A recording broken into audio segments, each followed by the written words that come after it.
You know what? I was gonna play the intro, but then I thought, scratch that. Forget the intro. It's too long. Scratch that. There's only one thing that we need to break down, and that is the great Lionel Messi is available right now on a free. Wow. Lionel Messi has left Barcelona, and he's available on a free. You man, give me your thoughts, man. Initial thoughts, just on the fact that the GOAT, like, he is the GOAT. He's available for free. He's about to win a Ballon d'Or. Just won the Copa America, and now he's available for free. What's you man's thoughts? Obviously, I didn't even introduce you, man. We got Cornelius in the building, Scout UK. Obviously, we got Kojo, free in midfield. Love for you, man, coming on. But listen, huge news, man. What's your thoughts? We'll start with you, Cornelius. Fam. Bro, I ain't got words, bro. It's crazy. You know what it is? Yeah, I thought Messi was gonna stay after a while. I thought, you know what? I can't really see Messi leaving Barcelona. Like as much as things have been mad, he finally got the president out. I thought he's gonna stay at Barca now. And now today's like, bro, yeah, he's out of here, bro. I can't it's meant, man. It's meant. Like I don't even know what to think other than, bro, this guy's actually leaving Barcelona. Bro, all right, Kojo, to you, talk to me about the impact that it will have on La Liga, man, because we were speaking about before we went live that, you had Cristiano Ronaldo, he left. You had Neymar, he left. You had the GOAT, Lionel Messi, he's left. So, okay, Kojo, cut out. Cornelius, I'll give that question to you, man. Like, what type of impact do you think that will have on Barca and just actually, okay, he's back. No idea what happened there. No idea. I'm blacked out. But yeah, the question was that what type of impact do you think this will have on the league and on Barcelona as a club, man? Listen, Barca's legacy was always built on phenomenal players. You could go back to the years where they had the best of players, same as Real Madrid as well. But year by year, Clasico especially as well. And considering you had your Neymars and your Suarez's and your Sergio Ramos, your Benzema's and those guys, all the focus was just on two men. It wasn't Raul versus Rivaldo. It wasn't Zinedine Zidane versus Iniesta. It was just Ronaldo versus Messi. And then Ronaldo left, and then those viewers for the Clasico came down. And now that Messi has gone, for the Clasico itself, for Barca, forget about it. That's their legacy. People consider him bigger than the club. I have heard that Barca have lost 200k followers on Twitter alone. Yeah, I just seen that. Already 200k How down. long was this since the news broke? Just from Messi leaving, 200k down. Exactly. And then when you talk about the league, the pandemic already messed them up. Even their model of how they showed games and distributed the wealth was even messed up. And Madrid and Barca were laughing for years because they were allowed to break any rule in La Liga until financial fair play came up. And now, even in a year where financial fair play is not even in place like that, this is revenge, bruv. This is revenge. Bro, the match. This is revenge, bruv. I'm here for it. Listen, I'm going to tell you right now. From the first day I stepped into Spain, I felt the arrogance of Barca fans. Any Barca fan I spoke to, oh yeah, but you got Messi. Yeah, of course, but you got Messi. That's all it was. Now you have nobody. Nobody. The crazy part of it is they actually stitched themselves up because Fabrizio reported that they came to an agreement, but then it kind of like crumbled. So you let the greatest player in the history of your club, or maybe the history of the planet, about to win a Ballon d'Or, leave because you couldn't give him enough wages. And he was about to take a 50% wage cut, but you still couldn't give him enough money. That's the thing, though. If he's taking a 50% wage cut and you still couldn't follow through with what you promised him, they're finished. You should have let him go last year when teams were willing to give you money for him. Nah, you know what it is, yeah? Take it. You know what it is? I think them man in the league, there's like a specific wage cap you can give a certain player. They had way too much on certain man. So they've got they've got Griezmann like 800, 700k a week. But why would you do that though? Why would you make those type of deals? They have no sense. That you see the way Barcelona's run, it's horrible. Like they're such a poorly run club. It doesn't make any sense as to how they've gotten away with it so far until now. Obviously, now past like 2 years since pandemic hit, that's when they realized, we've fucked up. Like we've messed up bears, bro. Because the amount they got players on, it's like, yo, you lot are. And you're compounding it you're compounding as well because, as Kojo said, you could have cashed in last year and got some bread. Now the guy's leaving for free. You're not getting any compensation for a guy that is arguably the greatest of all time. Do you get what I mean? Barcelona are in the absolute tank. Like once upon a time, They're in the mud, bro. they were the gold standard, not only in football, in sports. Do you get what I mean? Now, bro, and look at you got all sorts of teams looking down on them now. But Nadim, good to have you on, bro. This is huge news, man. What's your initial thoughts, man? Lionel Messi is on the market. I'm just in shock. I mean, I'm not gonna lie to you guys. I've been away from my phone. I only found out like 5 minutes ago when Darren called me. So I'm in like complete and utter shock. I don't understand. Like something went wrong somewhere because for weeks we've been told it's coming, like it's coming. The announcement is coming. Something is happening, and all of a sudden now there's been some issues.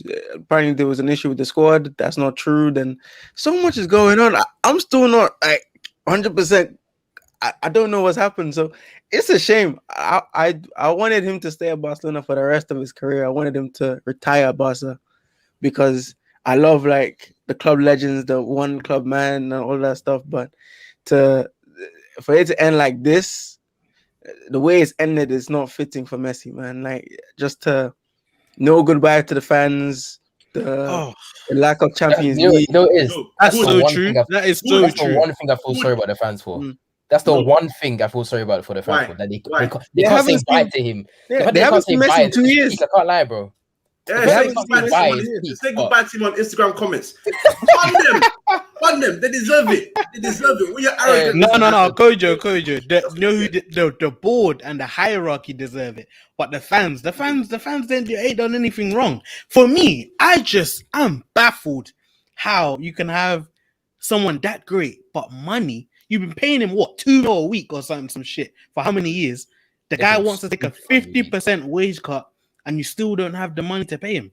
That means that they're near bankruptcy. If you haven't got the money to pay Lionel Messi, then there's no way of justifying that. Yeah, bro, I'm surprised they haven't declared bankruptcy yet because their financial situation is so bad, man. It's so bad. Like the way they run, the amount of money they got players on, the amount of players they bought players. They bought Coutinho for 140, bro. Dembele for like 120 as well. The thing is, fam.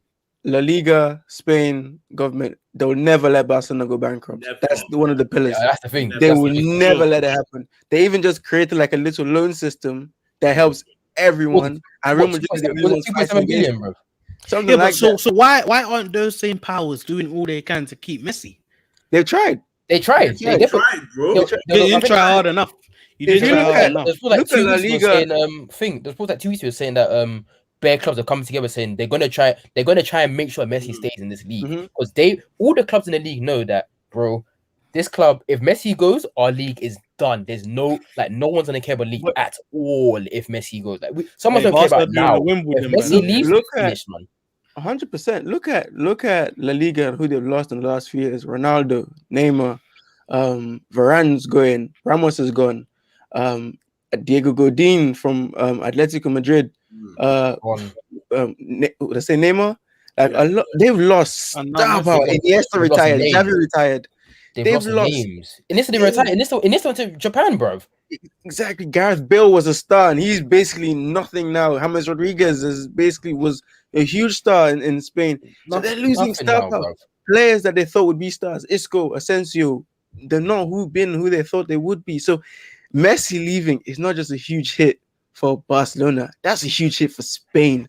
But not just the La Liga, Spain in itself. And that's what they get for basing like you had a legacy of players that were just incredible from all clubs. You can go to Valencia and talk about flipping Pablo Aimar and Albelda and Cannizaro. Sorry, off topic, are we going to touch on that?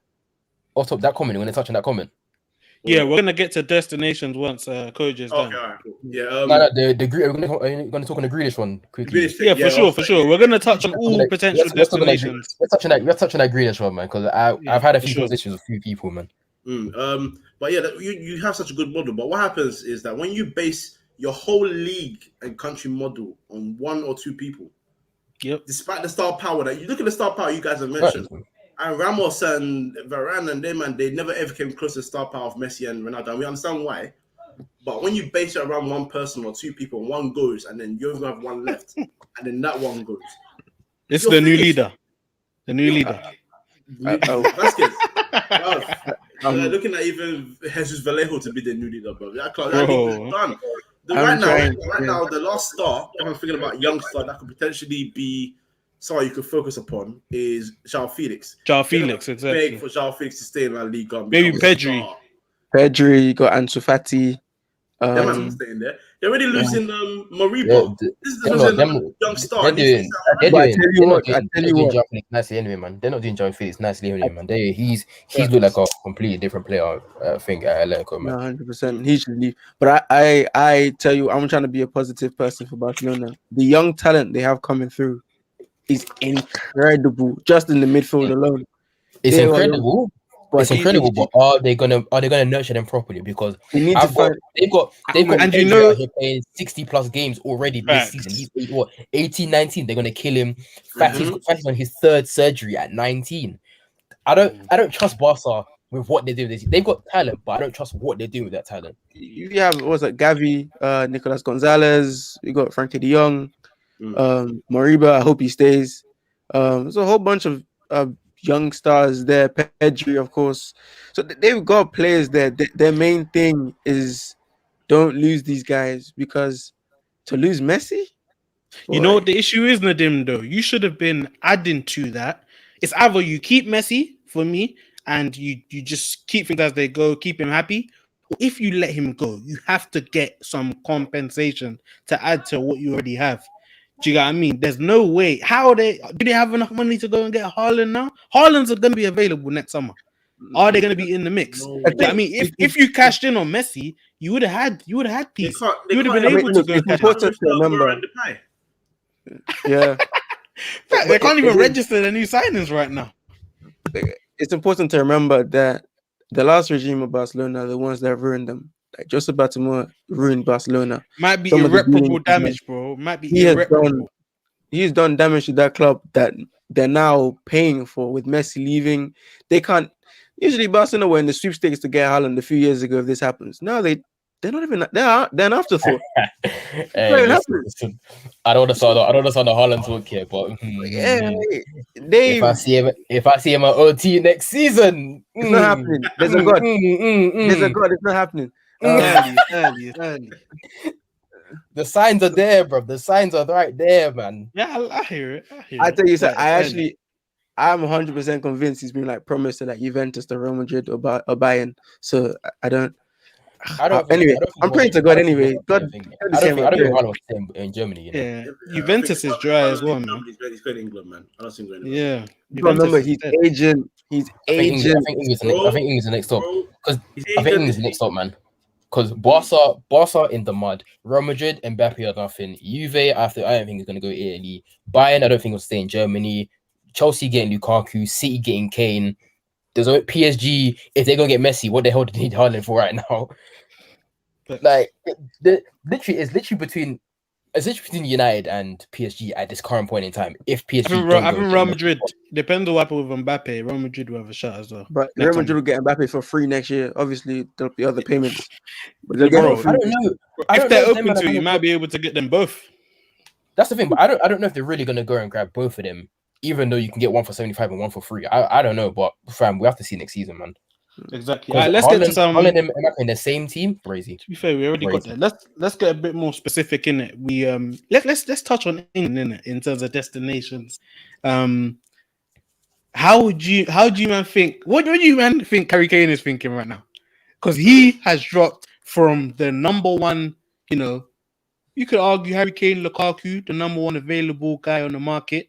Now you're an afterthought. You're not even, for me, you're not even a priority anymore. Barely a top target. Do you know what I mean? So, what do you man think Harry Kane's thinking right now? I think his head's in the clouds, bro. I've seen that Messi's free, man. But I feel like from the report I saw, I feel like City are just like, cool. When you know what, Messi is free, but we've got our eyes stuck on Kane. Like, so his head might be in the clouds, but he might be thinking, you know what, I think I still have a good enough chance to City are gonna come and grab me. Well, Kojo, what about you? Do you think that that City are out of the run, or do you think they'll prioritize Messi over a guy like Kane? I think if they're going to complete Grealish, then the only viable option is Kane, because Kane's not going to command the wages that Messi commands. That's the only way they're going to do it. Messi, to pay his wages, you need to take some serious cuts. We're talking about maybe selling Sterling, selling Ronaldo, selling yeah. Mahrez, maybe selling Walker. Gundogan as well, just to top it up a little bit. Maybe throw John Stones in there if you want to, or Laporte. Because if you're gonna pay this guy serious, and you know, if Pep gets any sniff of making Messi available, no other player in that squad means jack to him. He don't care. Yeah, That's bro. his He will flog someone for free, bro. I don't. But fam, Kojo, let me Pep will make rebuttal that, space for Kojo, Messi. innit? Let me rebuttal that, because I think, listen, as much as the wages are going to be crazy, you're not paying a transfer fee. Do you get what I mean? Harry Kane, they're asking for 50 mil. Do you get what I mean? You can shift some of that available transfer money into the wages, and you'll probably end up saving money, especially if you sign into a short-term deal. But that depends on the earning aspect of the club. So the thing is, now, obviously, Man City will not generate as much as Man United or Liverpool in terms of history. For sure. Yeah. But if you were to add that Lionel Messi brand to your collection, and this especially that could change like City from now for the rest of their life. Do you know what I mean? It changes the club. Especially now in football, where people support players a lot more these days than actual clubs and follow the players or the managers or whatever. If Messi brings his whole fan base to one club with that guy, they're selling the shirts. People are buying tickets from anywhere. They're paying thousands to go and see. They're selling shirts regardless of fans, bro. A team has Messi. They're selling shirts easy. Yeah, exactly. So I don't know. It not that they wouldn't be. We wouldn't be able to do it after they sign him. But the thing is, once you make that signing, if you don't flog off people first, that comes to the books and you're over it. So it's either you're going to bring him in and then flog people, or you flog people first. And if you're not able to flog those guys in time, then lies in the problem as well. And you know, but sort of City are being investigated time and time again for their financial. That investigation needs to happen quickly. It needs to get sorted out. They need to be punished. To get punished, bro. If you really think that's gonna happen, I go bad news. They bust case last time. You know what? I have some small faith this time they won't bust case again, bro. How do you see it, Nadim? Do you think he fits at City? Yeah. Considering they just signed Grealish, you know. Yeah, he fits. he fits. Sorry, guys. I don't want to butt in, but I need to read this to you guys right now. Because why are Real Madrid doing a comunicado official about Messi? What? Listen to this.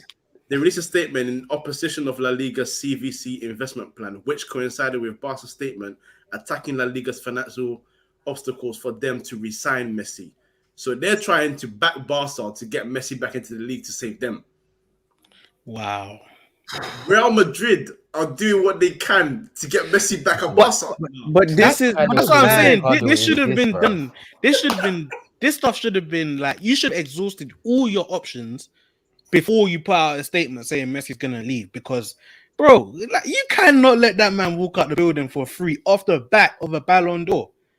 It's crazy. Wait. City Extra. I think that page is definitely verified, isn't it? Breaking news: City won't be joining the race for Lionel Messi. The player's not in their plans. Oh, so that means it's PSG, boy. Look, everybody right now is counting their coins to see if they can do something for Messi. That's not play these games. Messi's available. You call that guy and you see how much he. I'm sorry to say he's not in your plans. Like, who is? What? Harry Kane? They want Kane. Get Messi. Kane, bro. I'm sorry. I like Harry. There's Kane. levels to this. There's levels to this, man. That's Lionel Messi. Like, basically, everyone right now is working. I wouldn't be surprised. Okay, it's not gonna happen.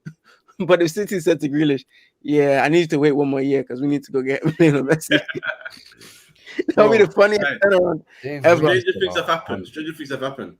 Madrid are basically fighting this because them Barca and Juventus still want Super League, innit? So if they get their way, they're gonna have every bread. Club, every country bar England is poor.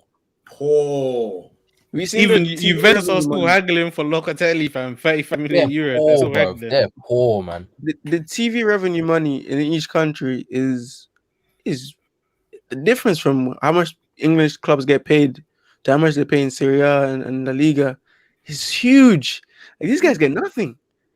It's actually kind of that's And why it will like only get worse. it's only if gonna a get guy like worse. Messi Now. leaves. Definitely get worse, man. And that's where most of these clubs get their revenue. Do you get what I mean? It's the TV ads, fam. That's where you get your big bucks. You know what I mean? So yeah, man. That's It's why a tough. lot of teams were angry with the English clubs when they wanted to join the Super League, because it would affect Leicester, Aston Villa, Wolves, Leeds, and all these other clubs, like, because the TV revenue money would go down. Exactly. That was greed, and that was greed, like, because the amount of money that English clubs make, and you now want to go and join the Super League, that's selfish. That's greed. I went to the Emirates Stadium. I said I was hungry. I went to see. I said, what did they have? I saw like a burger and chips. It was close to £15. Listen. I went to them stadiums. Yeah, stadium food is a bump. It's a stadium food is a bump. But I've seen them sell hot dogs and chips or hot dogs for £9, near to close to £10 for a hot dog. Listen, fans complain at me. I just work there. I don't make the prices, but them prices are outrageous. Well, no, let's get to let's not get too far off topic, man. Let's not forget, Messi's on the market, man. But we'll get to a more realistic scenario, because obviously I think PSG is pretty much a consensus. Like, do you know what I mean? Because anyone that's available for big money, PSG are always in the mix. How do you, man, like? Oh, start with you, Nadim. How do you like the sound of Messi, Neymar, and Mbappe, and how realistic do you think that is? I like it, and the reason I like it is because we need to get football back to where it used to be, man. Like, we need elite teams in this game. Like, if you look around Europe right now, how many elite teams are there? Maybe 1, 2, like, 3. It's really not. No, like, remember when we were growing up, and you used to have the Spanish teams. You used to have Juventus, AC Milan, Inter, and Roma would be competitive. You'd have the top 4 in England. You'd have Lyon, PSG, and Ajax, and all these teams used to be so good. Champions League was so fun to watch. Now it feels like who's getting to the final. Like, it's kind of hard to see an upset. So we need elite teams back. And if Messi joining PSG happens and Ronaldo still at Juventus, and so someone goes to Juventus in a way, then it's good for the game. And that's why I don't complain when I see these big money transfers and teams getting better, because we need elite football back. So, and Messi going to PSG with Messi, Neymar, and Mbappe, plus Ramos in defense, and Marquinhos. Roma in goal. Let me find that potential. Verratti and Ronaldo in midfield. Man, boy, bring me that. I'll watch every PSG. Potential lineup for PSG I just saw. Yeah, so Donnarumma, Marquinhos, Ramos, Kimpembe, Hakimi, Verratti, Wijnaldum, Theo Hernandez, if that transfer actually happens, Mbappe, Messi, Neymar. I dare Mbappe to leave next season. Well, for real. That's a super team. That's a World 11 type team, fam. It needs to happen. Literally. Stuff like that needs to happen, because if not, it's a cakewalk for Man City to the. Well, it's nothing for them since Bayern are still there. Bayern aren't who they were 2 seasons ago. They've lost players. They're not who they want. New manager as well.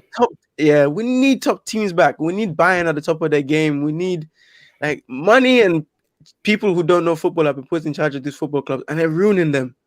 Like, look at Schalke, Werder Bremen, Hamburg, where they used to be. I can't believe Schalke got relegated, bro. I can't believe Schalke got relegated, bro. So we need to get teams back, man. Like, I need top teams back in European football. Big facts. But if it's the talent, it feels like the talent is just dwindling, though. Do you know what I mean? Obviously, there's a lot of young, you know what I mean, emerging, but it just feels like world class players right now. It's not a great number. It's not a great number at all. But Kojo, what wild card teams would you throw in there? Because listen, the guy, the wages are nuts, but he's available for free.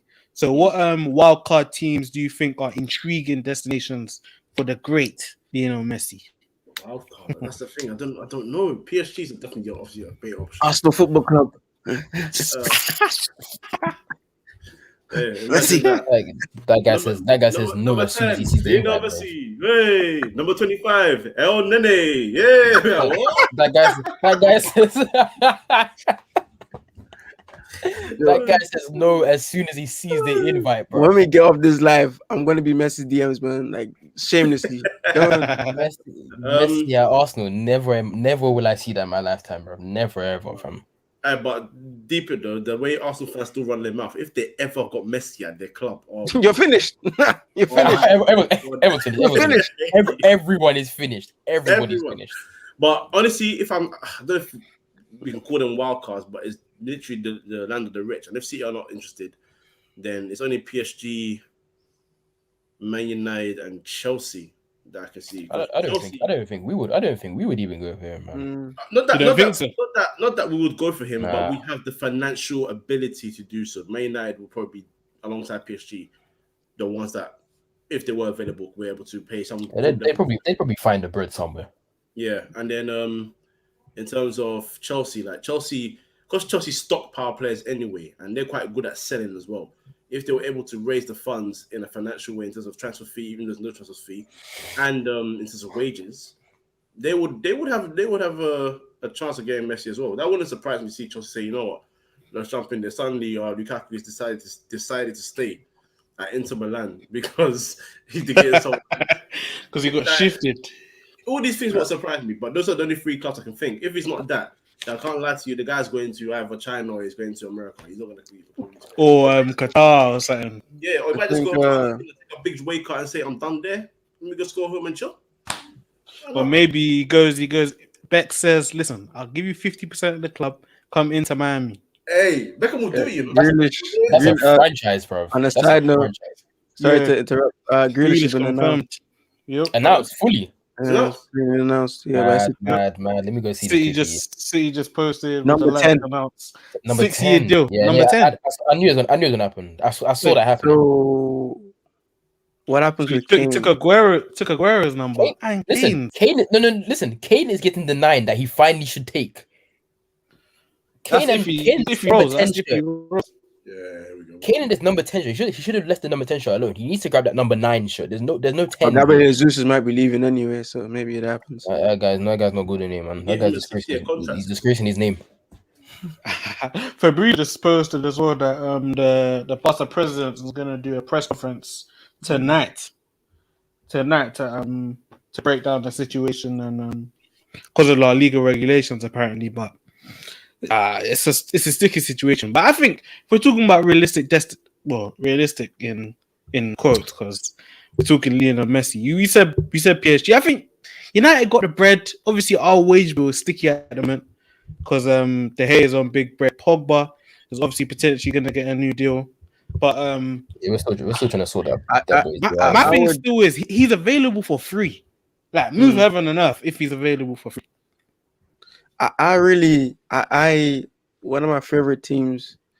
I was a big fan of Italian football growing up, man. I really want to see Juventus get back to being a focal point of European football. AC Milan, Inter as well, and Inter selling Lukaku and Lautaro Martinez and Hakimi and Conte leaving just ruined my summer for me because I thought Italian football was back up. I would really push Messi towards Juventus. I hope that if that could happen, that would be cool. But they can't afford it. Basically, they're already struggling. They're already struggling with the Ronaldo. They lost so much. They lost Hakimi. They're about to lose Lukaku. They've just lost Donnarumma. They've lost even Conte as a manager. That's big, and they've lost him. Like they're losing a lot, and they were on the rise. And it's just sad to see that things have to go left. Yeah, we'll touch on some of the other transfers around the Prem. Because obviously we got Marin, who we've had on the show prior, Barcelona expert, if you want to call him expert, but clued up on all things Barca. So we'll come back to talk about the Messi situation once he jumps on. Should be on soon. But how do you feel about, obviously, if you still want to reference the Messi situation, that's by all means. But we spent half an hour on it, and we'll come back to it as well. But I want to get you man's thoughts on Kane not showing up for training and potentially missing the start of the season. Kojo, what is your thoughts, bro? You don't want to get a black man's opinion on that. You really don't. If Kane was this skin color, we'd be hearing all the news, bruv. I don't. Attitude stinks. Attitude stinks. If Get Kane him was a out. black man, if Kane He's was entitled. a black man, bro, Mhm. he wouldn't hit the end of it. Anyway, But could you yeah, go ahead, like- man? Sorry. I don't like what he's doing now. Like, yes, you made a point missing the first 2 training sessions, and we understood why. You know, I'm always been about players taking sort of control of their own career. I don't really care away from what the media says. If you're not happy about a situation and you know your owner's difficult, make the situation difficult for him also. But brother, you're supposed to be a leader of this team for the players anyway and for the fans. The one thing you don't do is extend your holiday and say I'm not playing first game against Manchester City. Man. Let it be Watford. Let it be Norwich. Not Manchester City. Without disrespect to those guys, but obviously you expect Spurs to do that. With your game, you're playing the current champions. You're playing a potential suitor. And if I'm a City fan, which I would never be, but if I was a City fan, I'll sit there and be like, yo, your attitude is a bit like people talk about you being the consummate professional and that. Look at how man's moving. Hey, that consummate professional let me- shit. Put that That's shit why- in that's the why in the when- can. By the Let me way, ask you a like question. Gary Neville was talking absolute rubbish with that shit. Let me ask you a question. He's clearly been I want to ask proven you a wrong. question quickly. Swimming a cow. Yeah, with go it. on, Is Adam. it possible that City asked him to do this? Possibly, yeah. Yes. So what? Oh, What does Yeah, no, I'm that? just asking. What Who's does that? putting it out there? Doubt it, man. No, Let's say it's how definitely, that- it's definitely possible, but it's still in his hands. He's the Tottenham legend. He's arguably the best player in the history of the club. Why are you taking? See what if he's doing, City giving you advice about Tottenham. Why are you taking their advice? You I don't see get what it. he's doing. He's already going down in Tottenham's books as a legend, yeah. But the way he's doing it now is like, you've done all this, cool. Like you're already a legend in their books. There's no reason for you to now say, okay, I'm gonna go and tarnish whatever legacy I have at this club, and start moving mad and start saying, cool, I'm not gonna come training. I'm gonna extend my holiday. I'm not gonna play against City, which is a dumb thing to do. As the team's captain, the team's model professional, you're gonna come and say, you know what, I'm not gonna train. I don't want to train anymore. I'm gonna come out. I'm gonna do so many interviews saying, oh, I want to leave. Oh, City look nice. I wanna twerk for City a little bit. Oh, they look nice. Blah blah. And then like the media want to come back in news and say, oh, he's model professional. Bro, this is cap. This is all lies, BS. man. BS. All The lies, funny bro. thing is, when he actually turns up, I feel like it's a James Harden situation. Man's gonna show up overweight, fat, and basically just do whatever he wants. He's not even gonna be. He's gonna be like 50% of himself. I genuinely think what he's doing. He's taking Bro, the piss, man. The guy is not going to give an absolute monkey what he's doing, and the nerve of Gary Neville to say he's a consummate professional. Really? Bro, Based off You know what? You doing an interview with him? Come on. Do you know the thing is? Sorry, I'm usually the first. Quick intermission again quickly. Yeah. Messi Back at to, PSG. you have to go back to the name of it. You have to go back to the Messi thing. So apparently Messi's in direct negotiations with PSG. Both parties trying to find a solution. It could happen very soon. Apparently Neymar's been very crucial in this approach as well. No way. So it looks like Neymar's even the one that's pushing Messi to come. Hey, PSG, Italian, French football's money. That's going up. That's going up. the league was struggling, and he said Neymar should saved it. That's going French. Neymar has saved French football. Even though he's not looking too good in those pictures I've seen. Anyway, I like. I see. Kane is running from the same playbook. They're singing from the same hymn sheet. Do you know the thing is? I'm usually the first person to on Harry Kane. I'm usually the first person to talk about. I understand the players. I understand footballers who want to leave clubs because look, their careers are really short.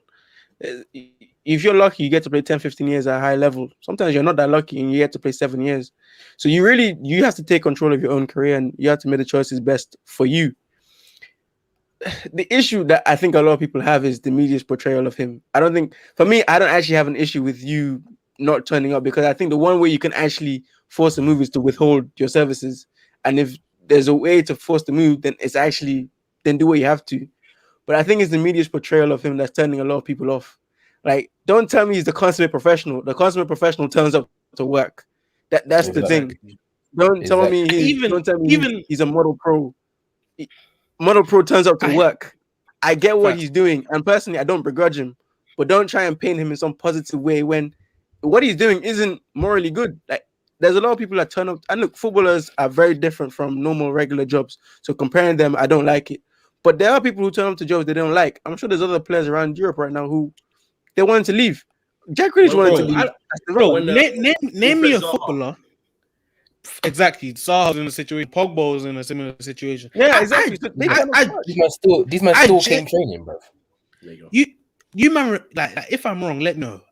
I don't remember a player of this level saying, "I'm not showing up to at the start of the season. Like, I'm genuinely missing games." Do you remember any player doing that in football? Thibaut Courtois, Oh, but he wasn't, I guess, as well as highly regarded as Kane. But Courtois did it.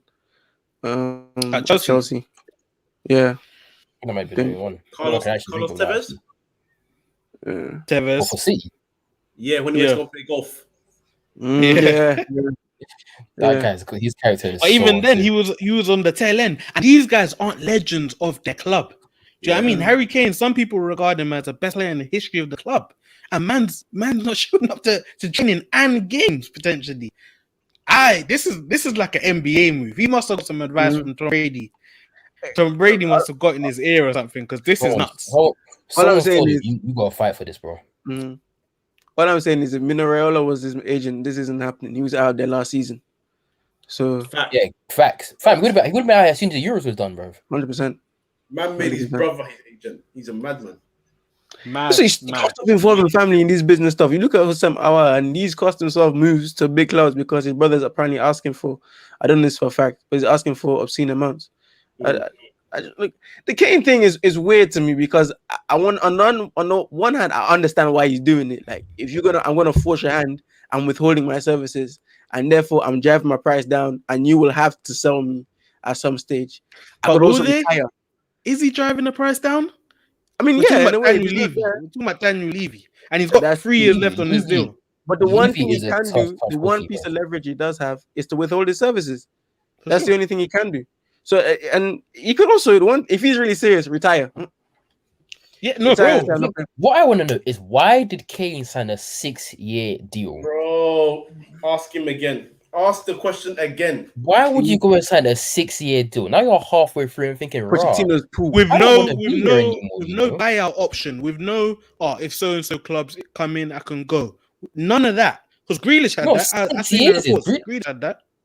But Grealish's one was to help Aston Villa get more money for him. Exactly. Grealish's one was never to keep him there long term. Yeah, So but Kane has to have the foresight to be able to say, if I want to get out, I need to be able to get out. And he didn't put that in his contract. Who's his agent?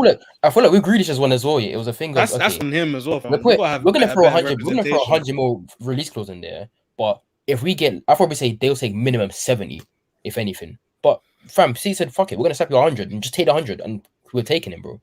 Like no negotiations, nothing. Grab 100, calm. Last season, if Jack Grealish wanted to force a move, I'm pretty sure he could have got out for like 40, 50. He just got Aston Villa an extra 50 million this summer just by signing that contract. That's what probably Harry Kane thought he was doing, but that's not what you were doing. You were signing your future away, basically. Same thing with Zaha. And your life when the dotted line. Felix as well. How long did he have in his contract before that he signed that? I'm not sure. I think probably 2 years, maybe. I'm assuming like. But he was underpaid. He was underpaid for a few years. That's why he was just a hungry dog. So he just signed whatever big money deal that they put on the table. Yeah, that's on him. You built your name. Probably about 200. Maybe might be around 200. Bro, and you could argue he's still underpaid. And again, your value is what you can negotiate. You got what I mean? He's the one hiring his agent. Do you got what I mean? If it's your brother as well, I'm sure that you have a say. Do you got what I mean? Like you can tell him, no, bro, I'm not taking this number, or I'm not taking this deal. Even if it wasn't your brother. Do you know what I mean? So I just think he messed up, man. But obviously we also saw the Grealish announcement, 100 mil. That's City messed up by announcing it at the same time as Lionel Messi becoming a free agent. Now, man. That's a real blunder. A lot of talk around my page as well. Kevin said it. There's a comment that Kevin said earlier that Grealish isn't worth 100 mil, and there was talk. Somebody said Grealish Havertz is worth 100 mil more than I don't know how to word it properly, but Havertz is worth more than Grealish, to put it like that. And I thought, you know what? I hear it, because the way we were talking about Declan Rice not being worth 60, 70, because he hasn't stepped foot in Europe, you have to apply the same concept to Grealish. Grealish hasn't stepped foot in the European competition, bar True. international football. So to pay 100, like obviously we all know Grealish is talented, mad talented, but 100 mil is crazy money for someone who's only got their team promoted from Championship and only just about kept them in the league in the season before, and they finished facts. They finished what, 11th last season? Yeah, 10th maybe. 11th or so, They yeah. finished Yeah. they finished 11th And or they 10th just last stayed season. up the year before. So for someone, obviously we all know his talent. Yeah, cool, but you haven't done much at a club level to show it. Individually, yeah, but at the same time, 100 mil that's silly, a lot of silly money. money. For So sure. are we saying? I'm asking the question. Are we saying that? Because for me, I know my answer is no. Is he a signing that improves City? Wait, firstly, shout out to Brody Ty. He says bouncing around, show love. I appreciate that, bro. But I think he makes them better. Do you know what I mean? He's a top player. You know he what it makes is? them better. I think- He makes them better. I But, think Grealish is a luxury but unnecessary signing. That's In the sense of, I think they need Kane more unnecessary is than a good Grealish. word. Yeah. They need Kane more than Grealish. Yeah. But you get Grealish, that cool. Like Grealish is definitely improving their team in some way. But I feel like Kane was the more priority signing. They just got Grealish because we've got the money. Just let's go get him. I think they missed the days of having Sane on the bench, Mahrez on the bench, Gundogan on the bench. They missed those days. Do you know what I mean? The bench hasn't been a very as luxury stacked. signing for them, man. Yeah, exactly. That's a good word. Yeah, I think it's a weird one. Is he worth 100 million? And is he worth more than Kai Havertz? I want you man's thoughts on that as well. That's an interesting question. I don't think so. I don't think he's worth more than Havertz, man. No way. But it's a different type of signing because Havertz came as basically like a 21-year-old. Grealish is what, mid-20s now? 25. Exactly, but that's why I say Havertz is more valuable, isn't it? Yeah, but I think it's also when you do these signings, it's not just you're paying for what they've done in the past, you're paying for what they're going to do in the future. They obviously believe that Grealish is going to take another huge step, especially under Pep Guardiola, which means they believe in like 2-3 years time, 100 million looks light. And especially if you're trying to spend, I've even got another question to ask, but yeah, carry on. Yeah, if you're going to spend 150 million on Harry Kane, Aston Villa will tell you, well, we don't think that Harry Kane is that much better than Jack Grealish to us. Like, so therefore the price is always going to go up. At the end of the day, you're worth what everyone's willing to pay for you. Like, Man City, I said this for Arsenal, Ben White. Man City aren't using Arsenal's or Liverpool's or Man United's budget. They're using theirs. And they've seen a player that they've gone, he could help us get to where we want to get to, which is the Champions League. And to us, that's worth £100 million, wherever our budget is. So, yeah, I mean, obviously, and also as that comment is just saying that you got to take in the off-field stuff. Grealish is a personable guy. He's probably going to have a huge brand following soon. So, yeah, I mean, 100 million, would I have paid it? I'd have tried to haggle a bit more, but look, if you have it, spend it. It's not my money. Yeah, City got money to blow, man. But Kojo, how do you see? That is a good point, by the way. Someone mentioned this earlier in the conversation we had. That's a good point there.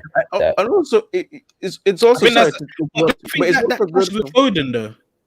No, but you see, it's also good from this standpoint. Remember a few years ago, you used to complain that all these top teams didn't have many British players, and therefore it was affecting the national team. Look at Man City's now.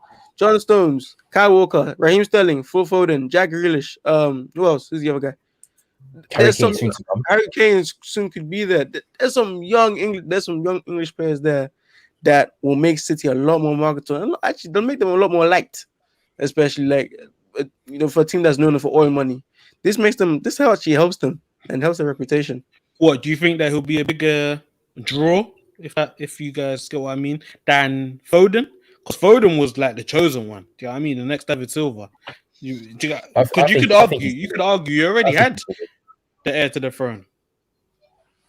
I think Foden is still the heir to the throne. I think Grealish just ups their level, but isn't going to be the franchise baller. I think Foden will still be that. Sterling, I think Sterling cements his place in that right wing, but I can't lie, man. Sterling is Right wing. no, I think Bernardo Silva. Well, yeah, Bernardo's done. Bernardo Silva is the one. He's the one that's apparently out. He wants to go to Atletico apparently. But Sterling's work speaks for itself. No one's displacing that guy when he's back. Nadim, let's be honest though. Second half of the season, he wasn't really in the fold. He got back into the team Champions League final, but he wasn't really in the fold. That's fine. You had half a season of being bad. There was only 3-4 seasons where he was sensational. He'll be back. He's back this season, and I don't think Jack Grealish's signing is for him. I think Jack Grealish's signing. I saw someone say that he could be playing in that number 8, false 9 type of role, not on the left wing. So I think it's. But then again, Gundogan just had the best season of his Man City career. Yeah. He could argue he's their best player or second best player. So is he going to take Gundogan out the team? Let me put that picture of City's squad depth, fam, because it's crazy. We've even forgot Ferran Torres. He could be the next breakthrough star for them. I don't know how clearly you might be able to see this, but this set of squad depth. I saw that. This kind of squad depth is mad. Yeah, it's nuts. Kojo, what do you think? You think he ends up playing the 8 or left wing for them? And right wing, I don't see Raheem banging right wing, by the way. That's Mario's spot. I think Grealish, I think Sterling is better on the right, man. That's Mario's spot. What Pep's done, I feel like Sterling is a lot better on the right side. Because when he was changed too. That's the thing. When Sane was there, we signed on the left, Sterling on the right, Aguero in the middle, and those two on the right, having wingers on their stronger foot on the left side or on their preferred side or whatever. For City, it worked so well. Like we didn't have, it wasn't like we've got like Rashford on left wing, Kane to his right. It was you've got a right foot player, Kane to his left, and still making killer moves and still killer shots and stuff. Like I feel like Sterling on the right works so well, and you saw that the Euros. We saw the Euros. He worked so well on the right. So Kojo, what do you think about it? And if he's banging on the right, that means Mahrez is sitting on the bench. Do you think that happens? Well, that's the thing. Mahrez's form has been very up. I've never seen Mahrez have a good, consistent season. He's always had good spells for City where he goes crazy, and then he's back on the bench. That's why him and Bernardo have always rotated. Sterling on the right's not a bad option. I think Sterling's best ability, anyways, is movement. Anyways, his reading of the game. He knows how to get into good positions to score goals. So as long as he's doing that from the left or the right, in the middle, he's calm. That Grealish, for me, if he's really gonna thrive, would probably have to play the number 8 role. Maybe they stick to a 4-3-3. I don't know if Fernandinho and Rodri will be our options, so it'll be him and De Bruyne together as a 2. I highly doubt City will change from 4-3-3. On the left side, but the thing is with Jack Grealish, we saw at Villa, he had access to room. Everything goes through him. So whether he's on the left or the right in the middle, that is his prerogative. With City, they're a lot more of a team playing game. Yes, Kevin De Bruyne is their diamond. He will create the most, he will score the most. But this was the question. This is what I was going to lead up to as well. I asked on my page, I think late last night, does Grealish's creativity get hindered or does it get enhanced whilst at City? And I'm saying his creativity gets a bit less.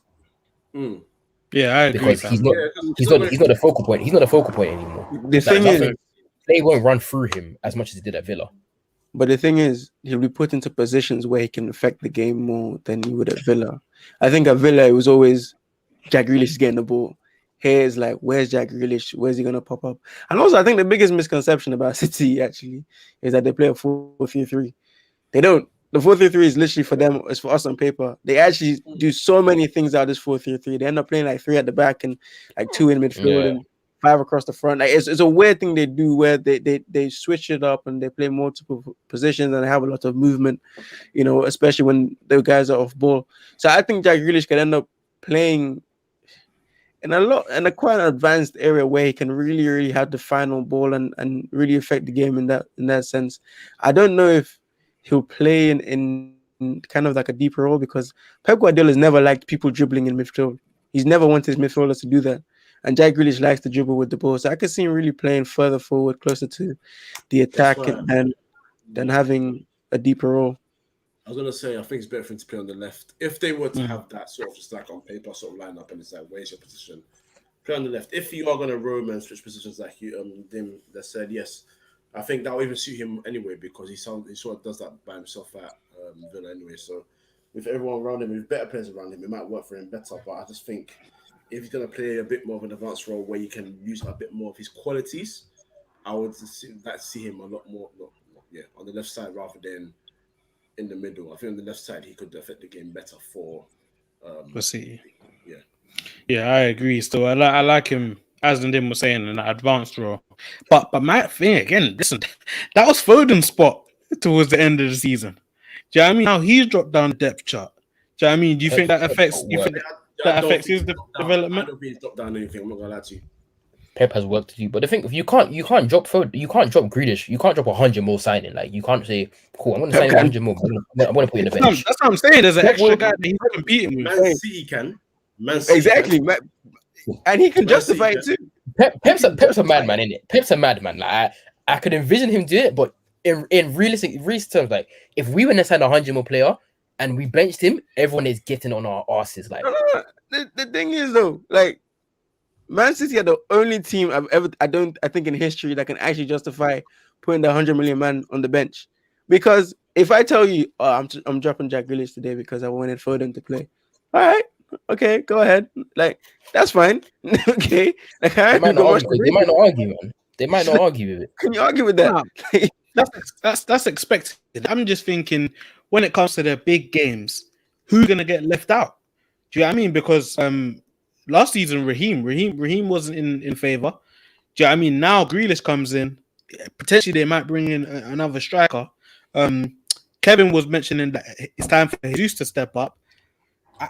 Ferran Torres, you mentioned Ferran Torres, Nadim. Obviously, I'm not saying this is first world problems. You know what I mean, but I'm just saying as like just looking at City's squad, like is Foden, Grealish, are these guys going to be the stars that we anticipate them being when you're competing with so many guys? Yeah, I mean, I look at City's. Oh, sorry, was that the one that asked the question? Oh. No, yeah. Anyway, I look at City the way they go about each season, and they chop and change, each and every game. They never really play back-to-back games with the same lineup. But then when they get to the business end of the season, from like March, April onwards, they have a set team. So Pep Guardiola literally gives you from September to February to March to make your case of why you should be in his main team come Champions League quarterfinals, semi-finals. Who do you envision being their front six when it comes winning time? The front six when it comes winning, because Rodri's probably there. So who's the five? KDB. Guaranteed. If Kane does go, then Kane, Sterling. See, this is where it gets tricky. This is actually where it gets tricky, bro. If Sterling has a good season, based on the back of the Euros, Sterling has a good season. Sterling's defo there. The rest of it's like okay, this is where it gets a bit takey because you obviously want to see Grealish in there. You want to see Foden in there. You're gonna see most likely see Rodri in there. I don't think Fernandinho will play as much games as he did. Gundogan deserves to be in there. Depends on his season. Depends on how he plays this season. But it's a very very tricky because City that 4-3-3 will always be the base formation. They're gonna have 2 8s and then the 6 and then the 2 wingers and the striker. If Kane comes, striker sorted it. Sterling 1 winger sorted. KDB 1 midfielder sorted. Rodri the DM sorted. That leaves 2 positions, and then you've got in that position you've got to fight for. You've got Foden, Grealish, Bernardo, Gundogan. That's really 4 man, and those are 4 talented players. Ferran Torres is there as well. We're gonna take it. That's another player. Ferran Torres for the other wing side. Morris for the other wing. Mahrez as well. Oh my days! It's so tight. It's so tight. I feel like Bernardo will leave, but if he doesn't, let's say he doesn't leave, then you've got those 5 players, 6 maybe, fighting for the left wing and the center mid spot, and about 3 or 4 of them can play left mid and play left wing and center mid. Like it's very very techy. But that's the thing. That's the thing about City's squad. As this comment says, they're very flexible. Like one day, Bernardo Silva could play in left center midfield. Next day, he's a right wing. The other day, he's at false 9. So these guys, the only person that has a set position in that team is Rodri. Everyone else can do multiple things. I've seen Laporte play left back or left centre back or play right centre back. We've seen Kyle Walker play left centre back. Cancelo's played in midfield. The only 2 people are Edison and Rodri. Everyone else is moving parts. So look, it's a very very nice problem to have when Exactly. Can you imagine being an opposing Yeah, team? Jack Grealish has played well. It's a mad problem, man. It's Jack a problem Grealish I'd is love coming to off. have. Jack Grealish is coming off in the 72nd minute. Oh, Phil Foden's coming on. Okay, that's nice. Like, do you know how mad that is, bro? Like, you First go, world problems. like, you know how crazy that is, man. Like, Grealish ain't playing well. Oh, bring Foden on. Then you go to United. Oh no, don't do Bruno it. ain't Don't do it. Don't do it. Don't even compare. Don't even compare. The other day, Arsenal were playing Chelsea. It's so sad, man. The other day, Arsenal were playing Chelsea, and Arsenal released their lineup. And I looked at the lineup. I looked at 23. I was so disgusted by what I saw. The players in that team. I was so sad, heartbroken. man. And then I was C's lineup today.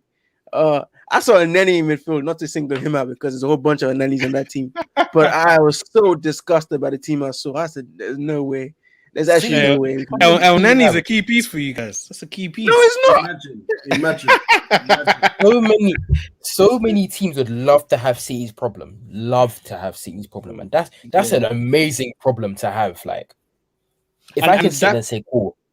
If I can sit there and say, cool, I've got Grealish in my team, I've got Foden, I've got Bernardo, I've got KDB, I've got Rodri, Kane soon to come, Sterling, Mahrez, Ferran Torres, and they're all in my club. I don't care who plays at what time. Them.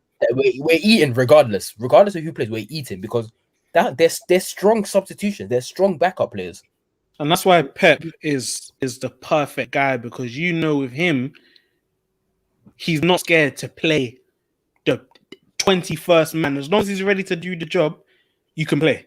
Do you know what I mean? As long as you're up to the task, he'll give you a chance. Do you know what I mean? And the fact that the players know that, I think it because another coach, bro, players are coming to his office on a daily basis saying, "Gaffer, I'm not getting enough minutes. I'm not getting enough minutes." With Pep just say, "Listen, settle down. Training is probably gonna be more important than some games for these guys." Like, imagine being a fly on the wall in them training sessions. Like, you know what? Let's move on, man. I'm a red. I need to. If anybody at Man City, it's boiling my blood, bro.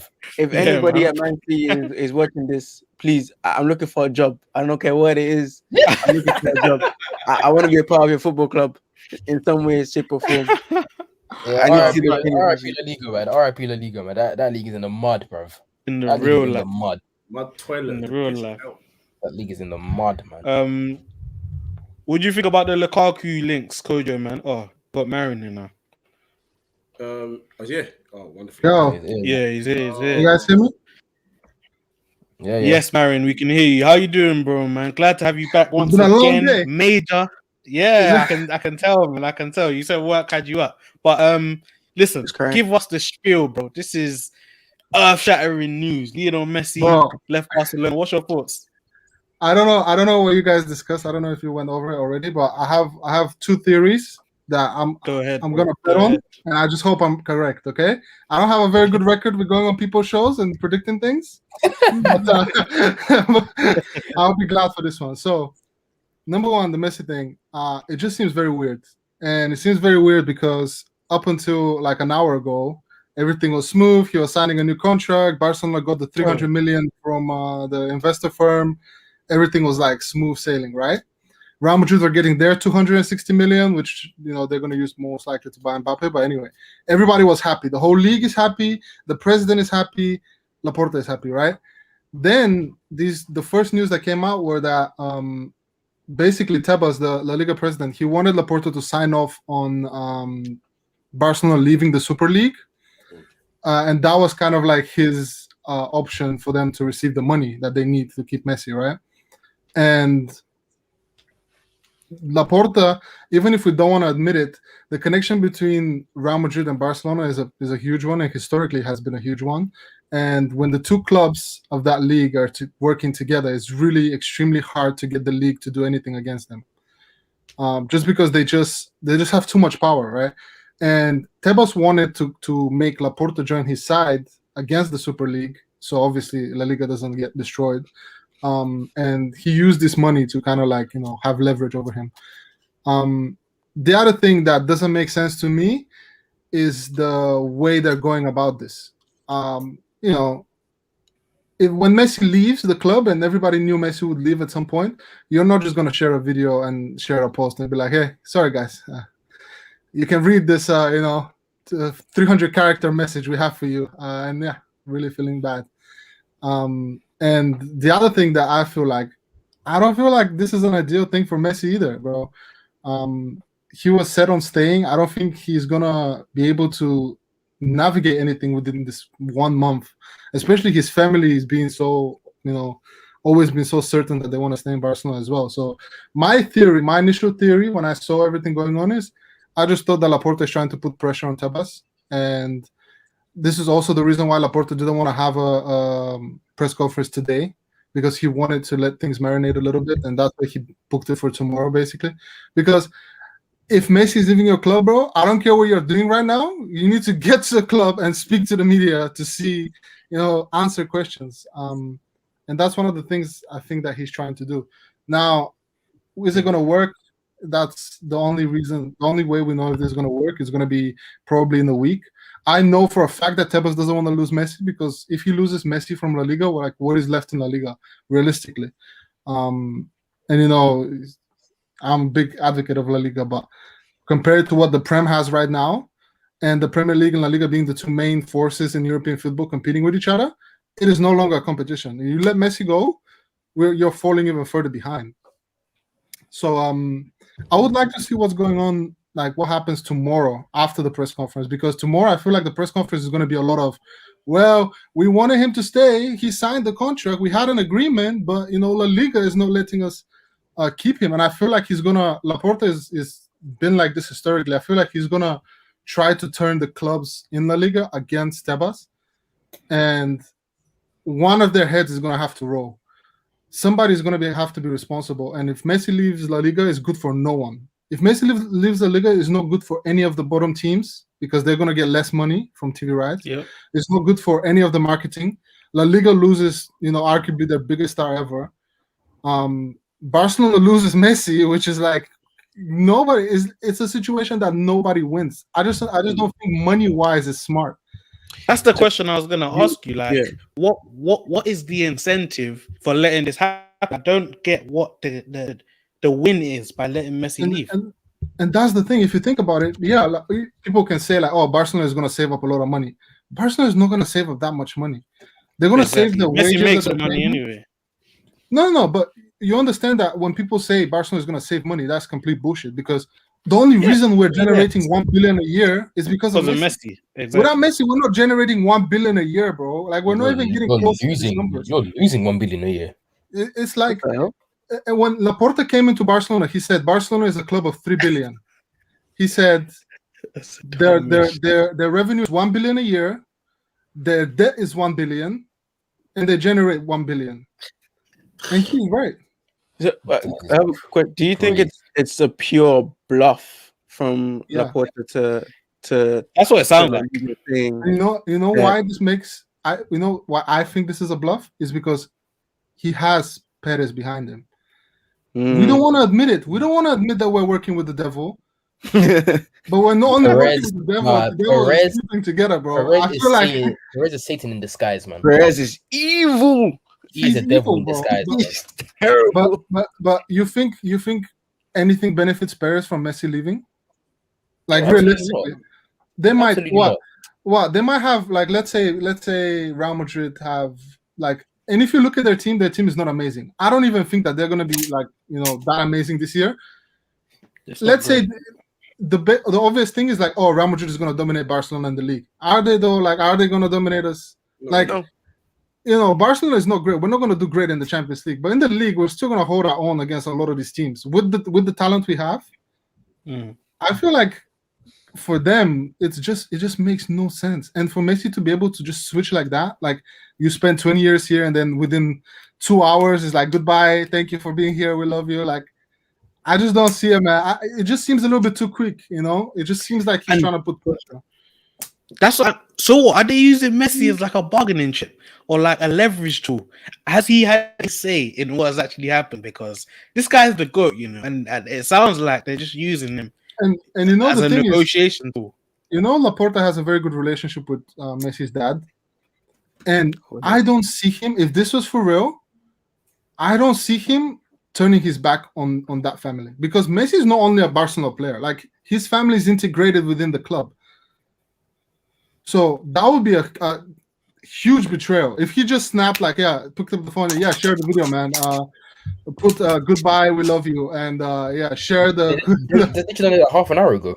They put a like, 7-minute video on their Twitter page saying that's what I'm saying. You know, when anybody, for example, when Puyol left, Chelsea. When Puyol left, I'll answer your question, Daniel. Just one sec. When Puyol left, they had a huge like farewell party with like all of the players to there. When Xavi left, they had the whole thing like booked up. Like, we're not Real Madrid, bro. Like, we're not dropping people and being like, hey, thank you guys for showing up, you know, for these 15 years. We appreciate it.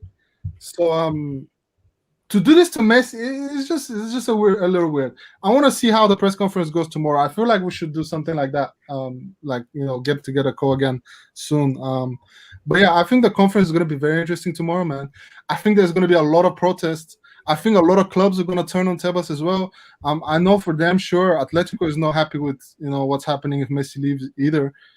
So a lot of the big clubs are going to turn against him, and from then on, it's just a point of who deals with the pressure better. Does Laporta give in at the end and joins Tebas and says, okay, we are signing off, there's no Super League, blah, blah, done? Or does Perez and Laporta stay together and fight Tebas, basically? And it'll be interesting to see. This is just crazy. Bro, it's like a telenovela, man. That's how you have to watch La Liga, bro. This thing never happened in the Prem. Yeah, you got people. There's so much politics. So much politics. How is Messi the collateral? I just don't understand how he can be collateral. Because we have nothing else. Stupid situation. That's it. Because we have nothing else. You know why he is? Because we have nothing else. Because when it was Neymar's time to be that chip, Neymar decided to dip. I don't like Neymar personally. Obviously, I'm a Barca fan. A lot of Barca fans love him. I don't like him, but I cannot disagree that he did the right thing. Like, in terms of with the president we had at the time, he was just going to be used the same way, you know. He was just going to be used for leverage. Yeah. So Messi is true. So what do you think about potential? Go on, Adam. No. Ask the question first. Yeah. No, I was gonna say potential destinations, man. Similar to what Daniel was asking. Like, where do you think that he could actually end up realistically? So if we're talking about, let's say this is the real thing and it's done, like he has to leave now. Cool. I see two destinations for him. One of them is City. The other one is PSG. I hate the idea of PSG getting him. I really hate it, man. I would much rather someone like Chelsea or City get him, and I'll tell you why. But the PSG idea, I just hate it so much because I just think it will be a weak move, man. I cannot defend him going to PSG. If you're gonna leave Barcelona, bro, you have to go to like any fan in the world. I want to see you in the Prem. I don't want to see you leave Barcelona for a worse off league. That doesn't bring anything to your legacy. Like, the stage is too small for him. Sorry? The stage is too small for him. Bro, you think, let me ask you something. A man that scores at least 30 goals and provides at least 20 assists a season in La Liga, what do you think he's going to do in France? 50, 30. Back to 100. Bro, 100 again. What's the point? That's a 98 candidate straight away, man. I don't think he'll play that many games because like Neymar. How long has Neymar been there for? What, 4 or 5 years now? And no, but Neymar always has Neymar does always where he's injured from February to about March or something. What that PSG squad have always done, same with Mbappe. Mbappe obviously plays a lot more league games than Neymar. Is someone of that stature, they always try and rest him a lot. I don't think that's a good thing either, because if you're going to see the guy, you want to see him week in and week out. You have to remember that Neymar has half an ankle. He does. Messi doesn't have that issue, and Messi doesn't rest like that. Like, if you want, Messi plays cup games for Barcelona. We don't rest him. He plays every game, and he's not going to be able. He's not going to go there and just same with Argentina. I feel that's because of lack of quality depth, rather than. I mean, on top of how important he is and the attraction that Messi is and how hardworking that you've put on top of that, I just feel like I agree. Number one, Premier League would be better for him as a model, as level of league is better than La Liga, especially because you're going to take him to PSG and not utilize him properly. It's a piece of rubbish. But I just feel like if he was to go there, their main focus, as it is always, is Champions League. The other thing is, if you look historically, Messi's worst games are after he has rested. If you look the beginning of every season, is always when he's rested. When he gets in a row and he plays like 30 games, 35 games in a row and shit like that, you cannot stop him. So there's actually some very funny videos of Barcelona managers trying to sub him off in a cup match. Like, we're winning 3-0, and there's like, maybe you should rest. And he's like, me? You're gonna take me off? Yeah. I'll take you off. I think he just loves the game so much. Yeah. It's similar to like, because people always say the same about LeBron. Like, these guys get older, but they love the game. Do you get what I mean? They're not gonna, and they've got all the power as well.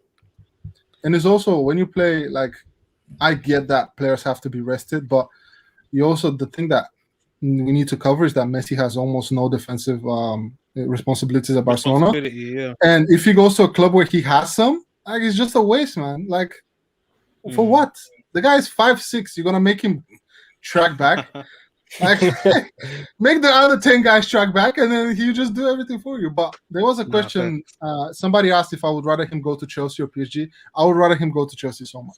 I want him, if he doesn't leave Barcelona, I want him to be in the Prem, because I promise you, the moment his big toe steps on English soil, the debate is going to be done.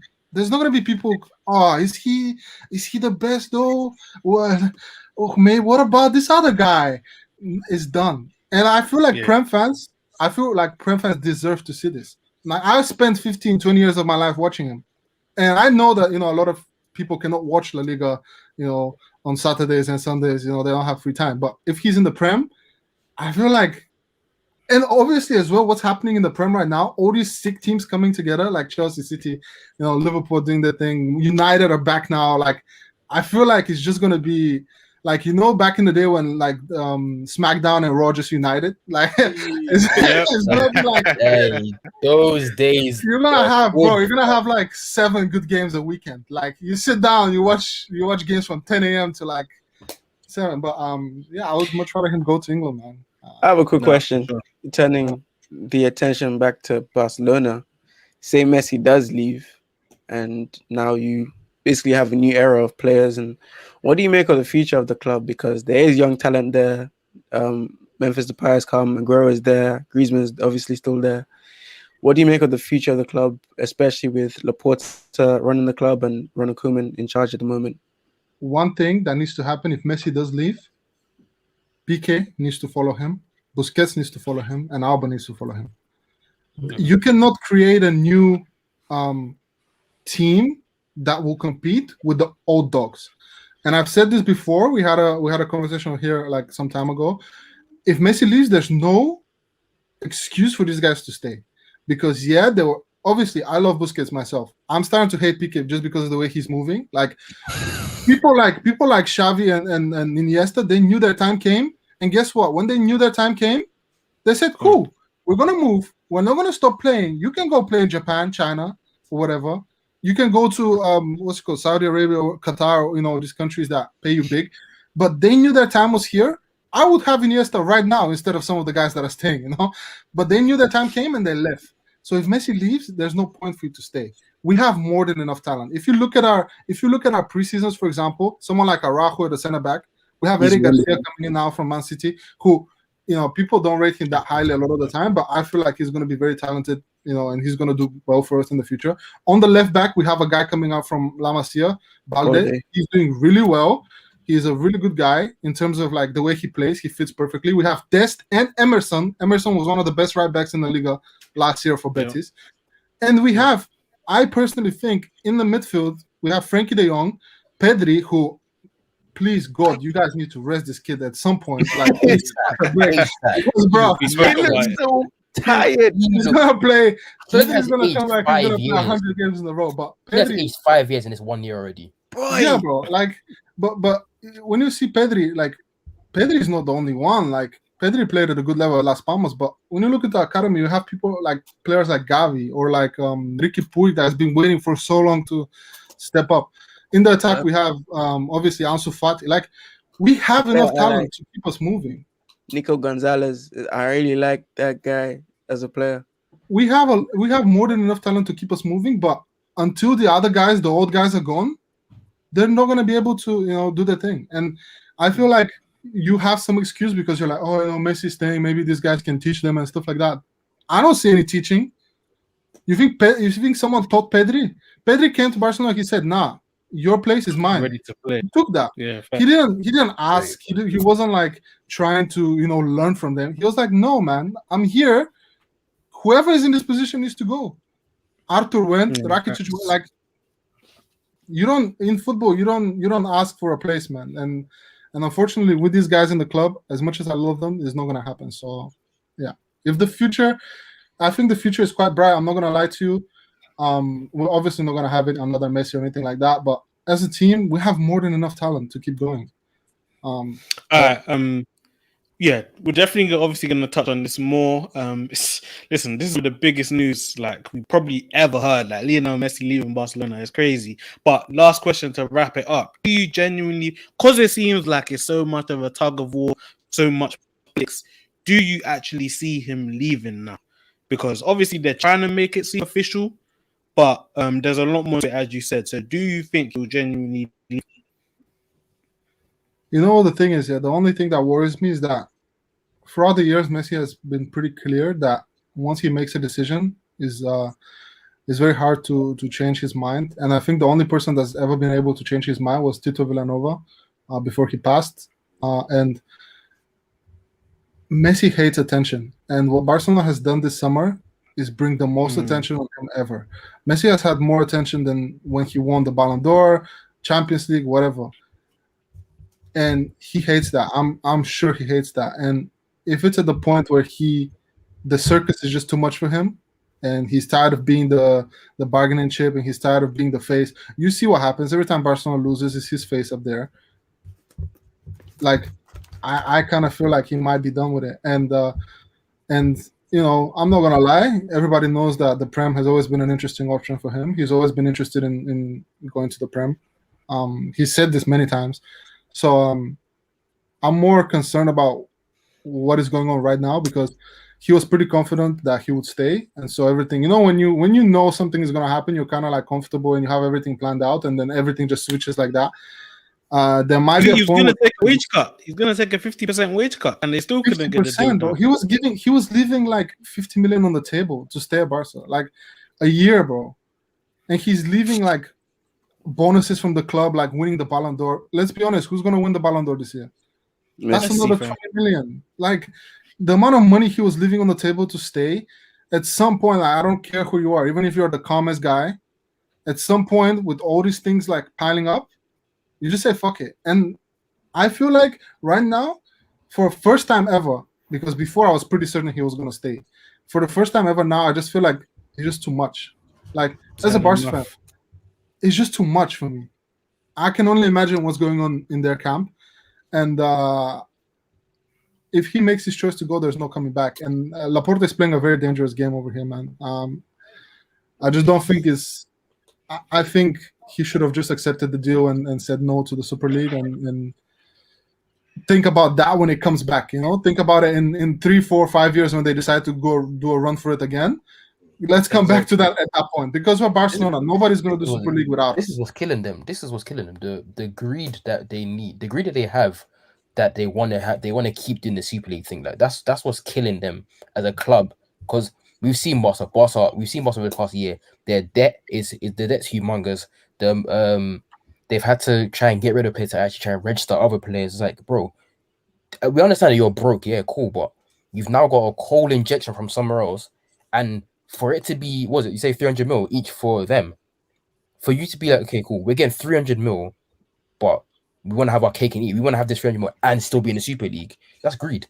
And that greed is what's killing them. Can I bring something? It's not only the greed, it's also the fact that the Barcelona and Real Madrid feel like they're falling behind the Premier League teams. And I'll tell you why. There's no other league in the world that has accepted the buyout clause rule, so every player needs to have a buyout clause rule on their contract, and has accepted the wage cap yet. La Liga is the only league that has accepted both of these rules, and they're actively following them, okay? This is a problem because when you have a wage cap, and when a team like Manchester City doesn't have a wage cap and they can do whatever they want, and by the way, I've already been proven to be fabricating numbers. Of course, if you're one of these like Perez or Laporta, of course you're gonna join team and gonna be like, hold on, these Prem guys are doing what they want. They've been dominating the Champions League over the last few years. Their teams are looking better and better. They're getting all this support from America. We want the American support as well. The only way we get the American support, because we cannot have owners. We cannot sell our clubs. We cannot be like Abramovich, somebody comes from Russia and buys Chelsea and like, yeah, we're going to invest, 500 million. We cannot do that. So for us to get the American support, we have to do the Super League, because that's the only way we get the Americans involved. That's also the reason why they wanted the Super Cup to be played in Miami. That's the reason why they wanted 10 games from La Liga every season to be played in Miami and LA and New York, because they wanted American support. In this world, in the football world, you either get support from America or China. Barcelona messed up with Asia in general big time this summer. With the Rakuten deal, with the things that Griezmann and Dembele were talking, the racist things they were doing, Barcelona fell out with Asia big time. And Real Madrid, for a long time, Real Madrid hasn't been an attractive investment. Ever since Ronaldo left, to be honest, it's been tough for them to get the deals that they used to get. So for them, the way they say it is this is balancing, but in all honesty, Barcelona and Real Madrid ruined the game a long time ago. We are paying now for the stuff we did 5 years ago. Yeah. And what the English teams are doing is they're showing that, yeah, we get a little corruption. We inject a few hundred millions here and there, but for the most part they do it the right way. Whereas Barcelona and Real Madrid just went ham and it didn't work out. It was a big gamble, and now it's just like, well, we're too big to fail, guys. Like, you need to save us. Like, we messed up, but we need to be saved, okay? We cannot be like, go like Milan or one of these teams for thousands of years doing nothing. And that's the problem. Because of the way the clubs are owned, we cannot just they cannot go to the fans and be like, yeah, man, we just need you guys to put another €100 each, 200,000 socios. We need you to put another €100 or 200. We're gonna make the tickets instead of €40. You're gonna make the tickets €100. Like, it's not gonna work. So it's a complicated thing, man. But this time has been coming, and I felt very angry when they said that the 300 million injection for each is coming, for all the teams is coming, because I felt like the rules are not followed. And if you have rules, and if you let teams like City and Barcelona and Madrid step all over them, then there's no point of having rules. Let's just say the richest clubs win always, because that injection is corruption. It's just legal corruption. They're drowning, and they're just putting, injecting them with money until they float again. And no, I was just gonna say, I like that you painted the picture, man, because a lot of it comes down to money, man. Yeah, I mean, these big clubs is. Go ahead, Ned. Go ahead. No, I was just saying it's a shame, because we've always known that money has run football in a way for a long time, but it seems as if that in the last few years it's just gone to another level where there's people who don't really care about the game being put in charge of these top football clubs, and their main aim is not to get the best teams out there or to have their teams win trophies, is to make money out of them. Like, Bartomeu never had Barcelona's best interest at heart. It never did. That was purely monetary to him, and he ruined the club basically. He's left them in a state. Bartomeu, I promise you, Bartomeu, by the end of this year or next year, he's going to be in jail. Oh, I hope to God. The stuff he did is not only. It's difficult, man, because you have a team like Real Madrid, and obviously, whatever, rivals and all that stuff, whatever, cool. If you look objectively at things, Real Madrid has always been the team that they have done the best marketing-wise, getting the best players, the most advertisement, right, all that. And I feel like Bartomeu kind of sold us for that, because he saw that we could be that team doing 1 billion a year, and he got us there, okay, but by getting us there, he sacrificed everything else the club stand for, And now we're in this huge debt. The reason why we're in this huge debt is because the stadium project that he had was just enormous, and that's a completely different topic. But for example, I know a lot of people. I know myself. I haven't bought a Barcelona t-shirt since 2008. As soon as he came in and he put that logo on the chest, I knew we were already like down. If you look at the way he won the election after that as well, is he ran the elections at the right time, right after we won a treble. Everybody is, high, happy. Of course, they're going to vote for him. But if you look deeper into the things like he was doing, the sponsors he got and the money he spent and all that, for a long time, he was ruining the club. And to be honest, having Messi kind of played against us, because he was kind of patching everything up on the pitch. Like for a long time, he was the only reason we were winning. And Barcelona was like, "Oh, we're doing a great job," you know. But if you didn't have Messi, this Bayern Munich result, the Liverpool result, all this stuff will be a lot earlier. But the reason we had Suarez, Messi, and Neymar for a while, kind of like, I'm sorry, bro. If you put Suarez, Messi, and Neymar in Millwall right now, like they're gonna push them to a certain level. You know, it's gonna cover up a lot of bad stuff. But now everything is out, and it's Judgment Day. You know. So, nah, for sure, man. For sure. There's definitely we got to do round 2 for sure, man. Because as you said, we'll know a lot more after the press conference. And as you said, it's not really set in stone right now. It's a lot of jockeying. So I guess maybe next week or so we'll do this again, or whenever we got more information. Because tomorrow is going to be the big day. Tomorrow, when he start pointing fingers and stuff. Yeah, I think it's going to be so interesting to see what gets said. Yeah. And it's gonna be, to be honest with you, I'm a Barca fan. I want Messi to stay, obviously, but it's kind of interesting, man. If there's no return point and he has to choose a team, I know some of you guys are scared right now. I know some of you guys. I will vomit blood if he comes to the Premier League. I will vomit blood if he comes to the Premier League and it's not United. Like I can't. But why would it be United though? That's why I love United fans, man. You guys are just fire, bro. It won't be. The thing is, it won't be us. I know it won't be us. If I see him at City, I see him at Chelsea, I'll vomit blood. I'll vomit blood. Not Chelsea. If I see him at Liverpool, I will cry. I'll cry my heart out. I'll run away. Like no one see me ever again if I see him at Liverpool, because that. You know why he's not gonna go Liverpool? He's kind of like a Messi, bro. Messi likes comfort. Okay, he doesn't like. Klopp is gonna make him run for no reason, go around cones and shit. Half of Messi's training is just chilling on the sidelines when Barcelona trains, and then just shows up in the game, kills everyone. So from what I'm seeing, bro, if I was Pep right now, I'm calling him, bro. I'm zooming him, Skype, everything, FaceTime. I have him on, like. He's gonna go right that 10 of Grealish is back and said, ASAP. Wrong announcement. That's not Grealish's number. Listen, as soon as Messi lands in Manchester, Grealish should just wait for him at the airport with the t-shirt. It should just apologize. Like, sorry, this video yesterday. I had, but yeah, I'm dying. It's gonna be an incredible season for the Premier if he goes there now. Yeah, for sure. If he does come to the Premier League, think about it. Yeah. We were talking about how big the difference right now between Premier and La Liga is. Imagine Messi in the Premier League. La Liga is dusted, bro. Dusted, bro. That's what I'm saying. Let's not forget now the fact that Messi's even leaving. The only way La Liga can patch that back up is by some miracle one of them win Champions League.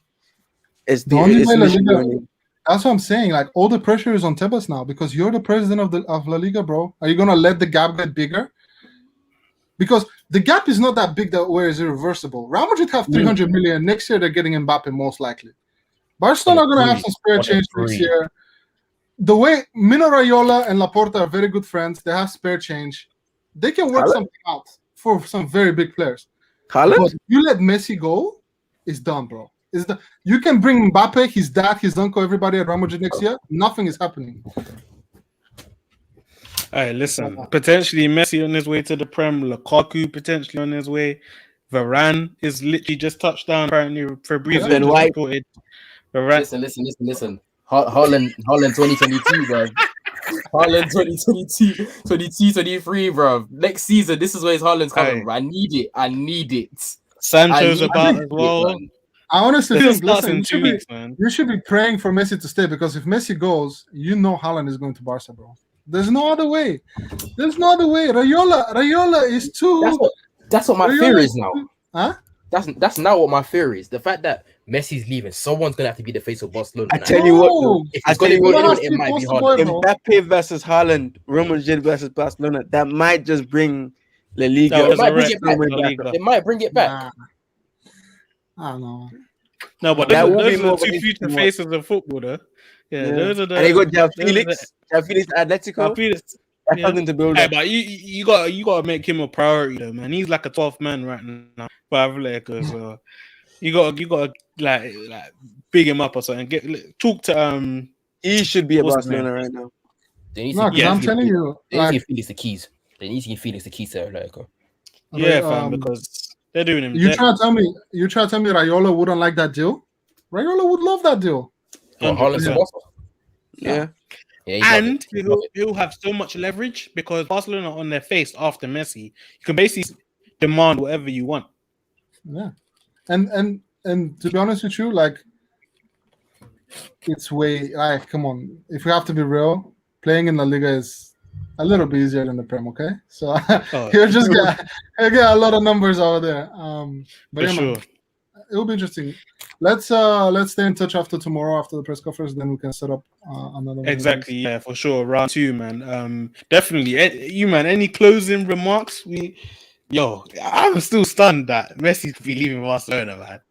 I'm still stunned, but yeah. Any closing remarks before we sign off? I got something I want to say. Go on. I'm looking into the camera right now. Lionel Messi. Say it without laughing. Say it without laughing. There's a team in North London that needs you. They need you. Oh my days. Bro, you guys need Jesus, man. Messi's not gonna be enough. It's a nice place to live. It's a very nice place to live. We can put you up in Hertfordshire, wherever you need. Nah. You never know. You never know. In the Prem, it's just City and Chelsea. I'm sorry to tell you, it's just City and Chelsea. Messi will not even look at the other teams, man. I believe in God. But why Chelsea ahead of United? Because Chelsea already established connection. Chelsea already have an established connection. Answer that question, bro.